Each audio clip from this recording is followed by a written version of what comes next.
को मेरा प्रणाम और आप सबका स्वागत है माय मूवमेंट SWN में। आज के इस वीडियो में हम पुशअप के 5 नियम के बारे में बात करेंगे। पुशअप एक ऐसा वर्कआउट है जिसे पूरी दुनिया फॉलो करती है दोस्तों। आप किसी भी प्रोफेशन में ले लो या किसी भी संस्था में ले लें, पुशअप एक ऐसा वर्कआउट है जिसे हर एक व्यक्ति को वर्कआउट करवाया जाता है, चाहे आप फौज में बात कर लें या किसी भी फिटनेस के क्षेत्र में बात कर लें। पुशअप एक कॉमन एक्सरसाइज है जिसे पूरी दुनिया फॉलो करती है, लेकिन कुछ लोग ही करेक्ट पुशअप्स को लगाते हैं, जिसका परिणाम यह होता है कि उनकी बॉडी स्ट्रेंथनिंग बहुत ही ज़्यादा बिल्ड हो जाती है। अब एग्जांपल पे तौर ले लो तो हमारे देश में ही ऐसे कुछ महापुरुष हुए हैं जिन्होंने अपनी ताकत का पूरी दुनिया को लोहा मनवाया है। चाहे आप गामा पहलवान की बात कर लें या हमारे दारा सिंह की बात कर लें, ये सब उन नियमों का पालन करते थे और इस प्रकार से ही नियमों का पालन करते हुए दंड और बैठक का अभ्यास करते थे। तो मैं आपको 5 नियम बताऊंगा। उन 5 नियमों का आपको हमेशा ख्याल रखना है, पुशअप के दौरान आपको अप्लाई करना है इन 5 रूल्स को। तो पहला नियम है, पहले मैं इन नियमों को आपसे जिक्र कर लेता हूँ, फिर मैं इसके मैकेनिज्म की आपसे मैं बात करूँगा कि कैसे यह नियम काम करते हैं अपार शारीरिक शक्ति को प्राप्त करने में। तो पहला नियम है बॉडी पोजिशनिंग्स। अब बॉडी पोजिशनिंग में हमारे हाथों की पाम पोजिशनिंग और लेग्स की टो पोजिशनिंग पर निर्भर करता है दोस्तों, क्योंकि इन्हीं पर हम पूरे शरीर का भार को संभाले रखते हैं। तो आपको पाम्स पोजीशंस और टोज पोजीशंस करेक्ट रखने हैं, मैं आपको अभ्यास में बताऊंगा। दूसरा नियम है पुशअप के अर्थ में छुपा हुआ है। पुशअप का मीनिंग होता है एग्जैक्ट दोस्तों, पूरी बॉडी को पुश करना, मतलब कि अतिरिक्त फोर्स लगा करके पुश करना फ्लोर को और अतिरिक्त बल लगाकर अप भी करना, इसका एग्जैक्ट मीनिंग होता है। इसी में दूसरा नियम छुपा हुआ है इसके नाम में ही। और तीसरा नियम है आपको एक ब्रीथ में एक ही अभ्यास करना है, मतलब कि आप जितना स्लो कीजिएगा उतना ज़्यादा आपको बेनिफिट मिलेगा। और फोर्थ वन में आपको जब आप पूरी बॉडी को ऊपर लाएंगे, चौथे नियम में आपकी पूरी बॉडी को टाइट करके एक्सेलरेशन करना है।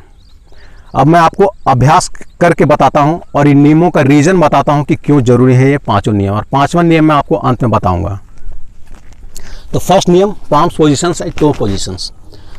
आपके दोनों पाम्स की पोजीशन अपनी शोल्डर के समानांतर ही लेनी है। वो डिफरेंट टाइप्स ऑफ वर्कआउट पे डिपेंड करता है कि आप किस बॉडी एरिया को टारगेट कर रहे हैं। अगर आप चेस्ट को कर रहे हैं तो हम वाइड रखते हैं हाथों को, लेकिन आप अगर पूरी कोर मसल्स को और अपने हैंड्स को टारगेट करते हैं तो हम उसको नैरो रखते हैं, मतलब कि सामने क्लोजर रखते हैं दोनों पाम्स को। लेकिन नॉर्मल पुशअप में हम अपने शोल्डर के समानांतर ही रखते हैं, पैरेलल, इस प्रकार से। और दोनों पैरों की टोस को आपको सटा के रखनी है। यह है पोजिशंस।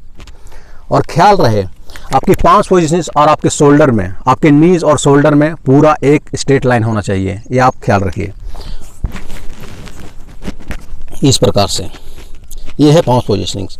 और पाम्स पोजिशनिंग आपको फ्लोर पे इस प्रकार से टच करना है, जो आपका ये पाम्स का सरकमफ्रेंस एरिया है जो कि बाहर निकला हुआ, वो फ्लोर में मस्ट टच होना चाहिए। और आपके फिंगर टिप्स, ये हमारे एक्यूप्रेशर है दोस्तों।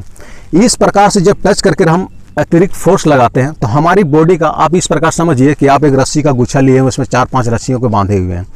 अगर पांचों रस्सी को एक प्रकार से स्ट्रेच कीजिएगा तभी आपकी पूरी स्ट्रेचिंग होती है। उस प्रकार से हमारी मांसपेशियों का एक गुच्छा है पूरे शरीर में। जब हम ये पोजिशनिंग करेक्ट करते हैं तो हमारी मांसपेशियाँ पूरी अच्छी तरीके से खींचती है दोस्तों, पीछे से भी और आगे से। तो बेसिक इसी से वार्म अप हो जाते हैं हमारे मांसपेशियाँ। ये पहला नियम का फायदा है। दूसरा नियम, आपको पुश करना है, मतलब कि पुशअप में नॉर्मल यूं जाना नहीं है और आना नहीं है। पांव्स में अतिरिक्त आपको फोर्स जनरेट करना है पुश करके फ्लोर को। देखिए इससे फायदा क्या होगा पुश करने से, कि आप एक्स्ट्रा बल लगा रहे हैं, जिसका परिणाम यह होगा कि आपकी बॉडी को बहुत ज़्यादा वर्क करना पड़ेगा। एनर्जी प्रोड्यूस करने के लिए ईच एंड एवरी मांसपेशियों को वर्कआउट करना पड़ेगा उस एनर्जी को प्रोड्यूस करने के लिए। मतलब हम इसको हार्ड कर रहे हैं, इजी वे में ही इसको हार्ड कर रहे हैं, और ये बहुत ही ज़बरदस्त है। दोनों पाम्स पोजीशंस और टोस पोजीशन लेने के बाद ये हो गया पोजीशनिंग। पूरा सर्वाइकल और आपका स्पाइन पूरा स्ट्रेट होना चाहिए। और उसके बाद आपको करना क्या है, देखिए कोर को इंगेज कीजिए। ये करना सभी लोग भूल जाते हैं और यहीं पे गलती होती है पुशअप में। आपको कोर को इंगेज करना है। किस प्रकार से करना है मैं आपको दिखाता हूँ अभी।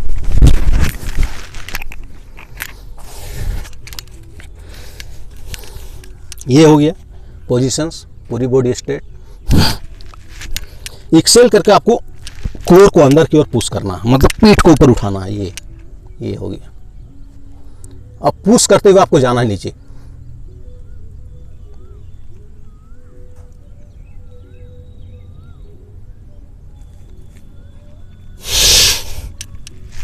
पूरी बॉडी को टाइट करके। अब बिलीव नहीं कीजिएगा, 10 पुशअप अगर आप करते हैं, इन नियमों का पालन करते हैं, तो आपके इस पास एक थोड़ा सा भी शक्ति नहीं बचेगा एक्स्ट्रा वर्कआउट करने के लिए। हमारा मेन मोटो वर्कआउट का सिर्फ एनर्जी को लूज करना, यही वर्कआउट का मेन मीनिंग होता है। आपको एनर्जी बचानी नहीं है, आप एनर्जी ले वर्कआउट कर रहे हो, वर्कआउट एनर्जी को लूज करने के लिए, मतलब कि रिलीज करने के लिए। इसी प्रकार से आपको पुश करके करना है।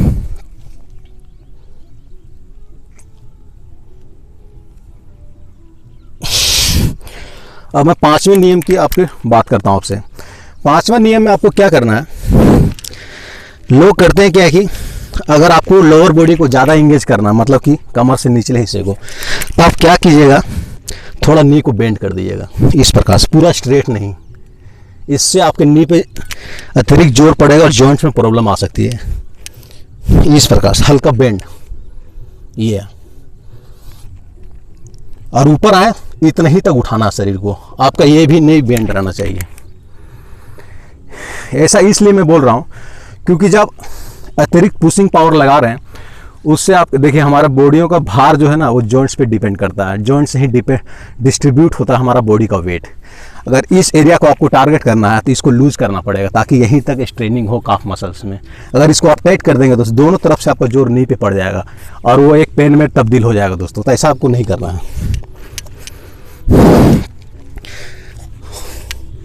ये थे 5 नियम, इस प्रकार से आपको लगाने हैं। पाम पोजिशंस, 2 पोजिशन ले लिए, कोर को इंगेज कर लिए, पूरी body straight, inhale, push and down, push, tight करके एक्सेल।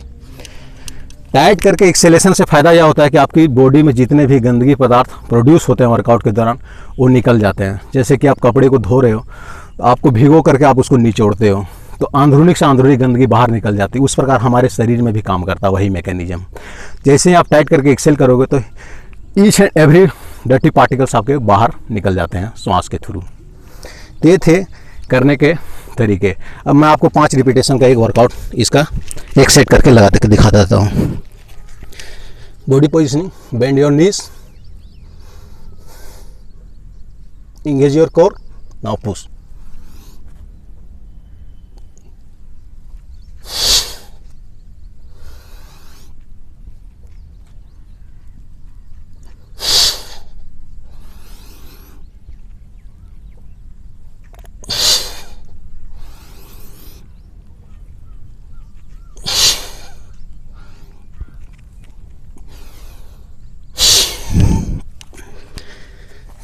ये था, ये भी मैंने फास्ट करके ही बताया आपको, लेकिन एक पुशअप में आपको मिनिमम 5 सेकंड से स्टार्ट करना है। 2.5 सेकंड में जाना, 2.5 सेकंड में आना।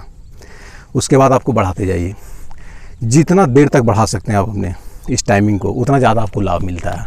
अगर आप टाइमिंग बढ़ा रहे हैं मतलब कि आपका बॉडी का स्ट्रेंथ बहुत ही जल्दी से बिल्ड हो रहा है।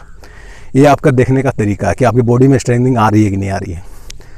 तो ये थे 5 नियम, इसको ख्याल रखिए।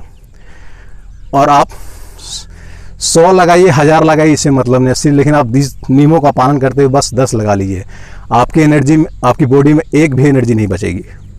ये मेरा पूरा दावे के साथ मैं आपको चैलेंज कर रहा हूँ। इसको अप्लाई कीजिए और लगाइए, और कमेंट में हमें बताइए कि ये पुशअप के 5 जो सीक्रेट हैं, नियम हैं, रूल्स हैं, वो आपको कैसे लगे। और अप्लाई कीजिए अपने वर्कआउट में और हमें कमेंट बॉक्स में ज़रूर बताइए। बहुत बहुत धन्यवाद। जय हिंद।